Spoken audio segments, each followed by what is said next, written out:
Okay, here we go.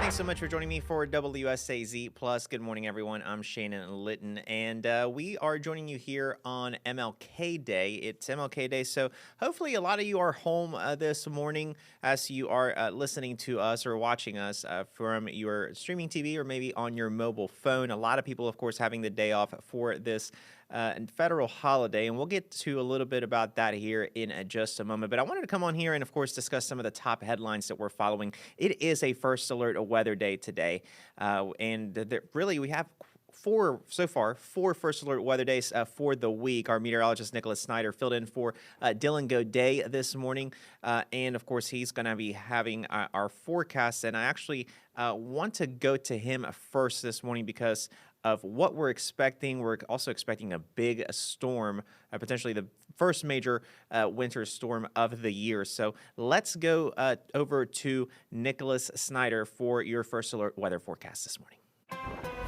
Today's a first alert weather day. We're tracking a few squalls in southern Ohio this morning. Could drop the visibility briefly as well as create some slick spots on the roadways.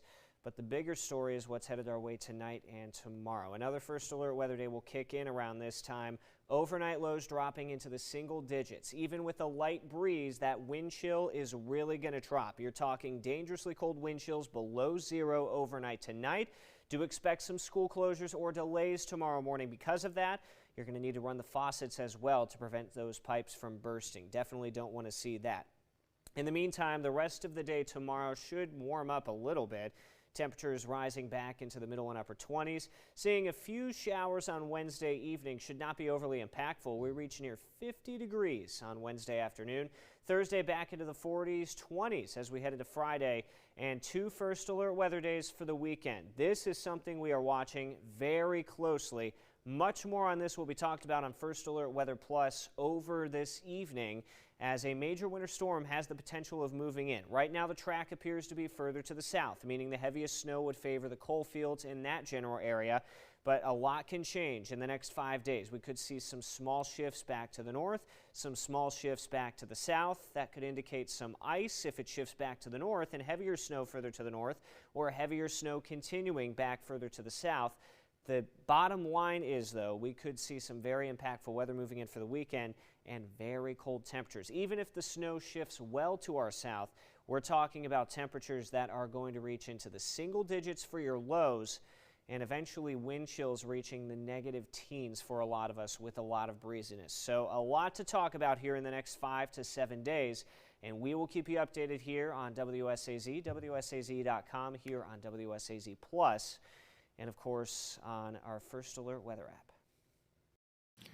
All right, Nicholas, thank you so much. Of course, a lot to track there, and of course, he'll be keeping you updated with the very latest. He'll be on WSAZ midday later today to bring you the latest, and of course, in our later newscast, we will be having Emily Dietz giving us the very latest as they track the storm. Of course, they'll have the timing down a little bit closer to the weekend, but that being said, still have to deal with very frigid temperatures into tomorrow morning, and of course, into tonight and then tomorrow night as well. So let's get to some of your top headlines this morning. This is a story we've actually been following for a while, and it's the investigation going on now after an oil leak in Wayne. So this town is still without clean water nearly a week after an act of vandalism caused an oil leak at a mine power substation. Here's kind of the video I want to show you of what it looks like over there. But an oil leak in Wayne County has led to thousands of residents being told do not drink or cook with the water until further notice. The Wayne County Sheriff says they got a report late Tuesday night of vandalism at the Rock Springs mine site in East Lynn. Now, that vandalism led to oil leaking into Camp Creek in the East Lynn area, and then that spread into 12 Pole Creek. The warning isn't just for people. Guy Conservation for Wayne County is warning people to not let their livestock or pets drink the water at this time either. Now, we do have the number for Guy Conservation District over on WSAZ.com if you do need assistance in getting clean water for your animals. But the Wayne County Office of Emergency Management it has released a statement recently. It's basically telling us that it's actually the West Virginia Department of Environmental Protection now who has taken over the cleanup both on the ground and on waterways. So I do want to pull up their statement here so you can take a look at it for yourself. They are saying, quote, "This cleanup is a slow process and will take some time. Initial estimates are at least into next week. Additional resources are being brought in as needed too." Now, we also know that GMB Powerline Services is partnering with some other local businesses to provide shower trailers and laundry services for the affected area in Wayne County. The owner there, Michael Adkins, says clean drinking water will also be provided to help with ongoing efforts, and those services are expected to be set up by this afternoon, but an exact location hasn't been set yet. Of course, that'll be announced, and as soon as we find where that'll be, we'll be able to tell you about it here on WSAZ Plus, as well as our newscast, and of course on WSAZ midday too. So be keeping your phone on you. We will be sending you a push alert about that. Our reporter, Hannah Bazay, is actually headed to Wayne this morning to try to figure out where they are with this investigation at this point. I mean, this is obviously affecting thousands of people. It's even affecting folks who work here at WSAZ. And I know a lot of people, of course, have been going to the town hall there to get water, and as you can see, there's water distribution going on there too. So definitely something that we will be following throughout the morning, and throughout the day and days and weeks ahead until this gets solved. But let's move on to some other headlines this morning. We are also learning that deputies in Cross Lanes are investigating, and after a man was hurt in a hit-and-run crash on Saturday night. It was Saturday around 1 in the morning. I want to pull up some information for you so you can see it here for yourselves too. But this happened on Washington Street and Bennington Drive and Cross Lanes. This happened Sunday night. Now, dispatchers say the victim was knocked to the ground and injured his arm, and then the driver, apparently, they're telling us, never stopped. Deputies say the passenger side mirror of the car was knocked off in the process, but of course, still an ongoing investigation that we will be following for you here throughout the day, and of course in our later newscasts as well. We're also learning about a man who is now behind bars after a chase. This is what happened on early Saturday morning in the overnight hours into of Saturday, involving 3 police agencies in Cabell County. So this was quite the ordeal, but we have learned that Deontay Hale is charged with obstruction an officer and fleeing in a vehicle with reckless disregard. The incident happened around 1 in the morning Saturday whenever a Huntington police officer tried to pull over a vehicle for a traffic violation near the 28th Street and 8th Avenue intersection. Police say the vehicle turned onto Route 60 and then started driving erratically onto oncoming traffic. Now, the chase continued into Barbersville, and that's when Barbersville Police and the Cabell County Sheriff's Office joined the chase. The pursuit did end in Huntington on the 31st Street Bridge exit ramp where Hale was arrested.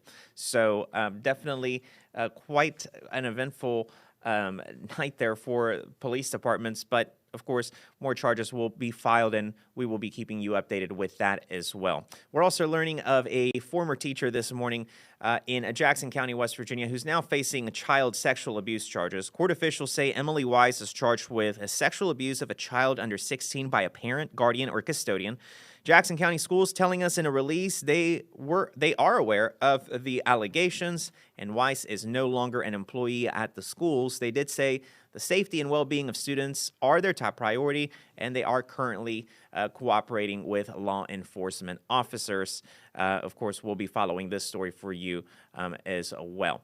And of course, like we alluded to earlier in the broadcast, it is Martin Luther King Day, and of course, he is the most iconic civil rights leader in our nation's history.